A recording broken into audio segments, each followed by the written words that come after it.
So for competencies are a bit of a different topic for some people because you're used to having more of a behavioral performance objectives. And some people will actually switch out objectives and competencies fairly easily. Some people look at them as very different and distinct things. I think that there are important distinctions between the two, and there are also important ways that they are also similar. The main difference between the two is that your performance objective is really going to focus in on that artifact at the end of the lesson, the test, the project, the paper, whatever it may be, that your learners are going to show that they learned it by doing something and producing some type of artifact. Competencies really focus on things like knowledge, skills, and abilities, and they are more popular within workplace education programs. And they really focus more on the learner knowing how to do things in particular, especially for a job or for a skill or for some type of scenario. They focus less on, say, passing a test and more on the learner having some kind of confidence that they know how to do a certain thing with what they've learned. You can actually cover the same thing with either one of them.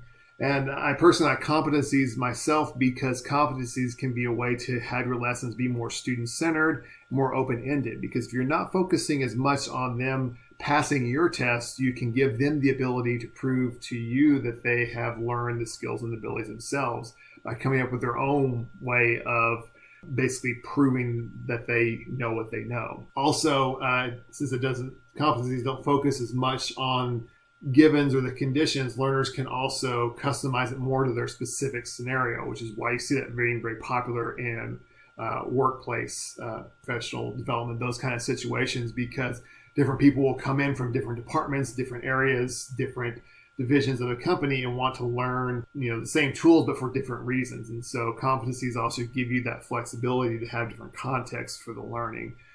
To form a good competency, if you're looking at this from someone who knows objectives more, and you've watched the video on objectives, and you see that your objective is going to have a condition, a behavior, and a criteria, you can almost take your performance objectives that have those three, strip away the condition, strip away the requirement to go through your own book, textbook, lesson, whatever, strip away that criteria and focus in on the behavior. And then how can you build a lesson around what the students actually learn to do rather than how do they pass the tests, how do they get through the most chapters in the book, and those kind of things.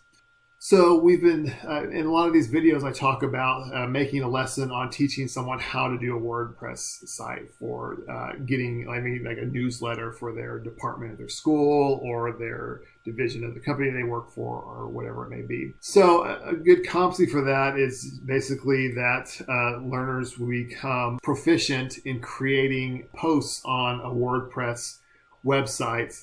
So, of course, they would have to learn how to log into WordPress and set up a WordPress account, but eventually they're really focusing on how do we create content for this WordPress website, because that's a skill that they're going to need. So you write your competency focusing in on that skill, saying learners will become proficient in creating consistently new content for weekly updates for a WordPress website. That would be something that would be a competency.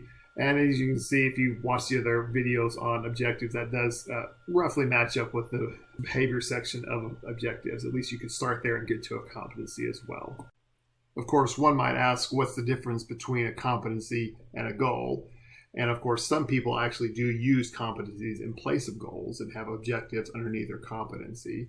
And you're certainly free to do that.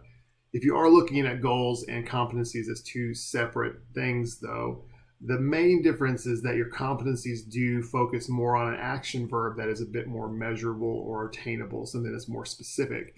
Whenever you hear people say, well, you can't use words like understand within your objectives or your competencies because it's not specific enough, it's a little too nebulous. That's true, and that's something that you could actually use in a goal, because goals can be a little bit more nebulous. So if you hear words like understand, students will understand how to use WordPress. that works more as a goal. And so you would look at goals as something that are a bit more high level and nebulous, and competencies as something that are a bit more specific and actionable.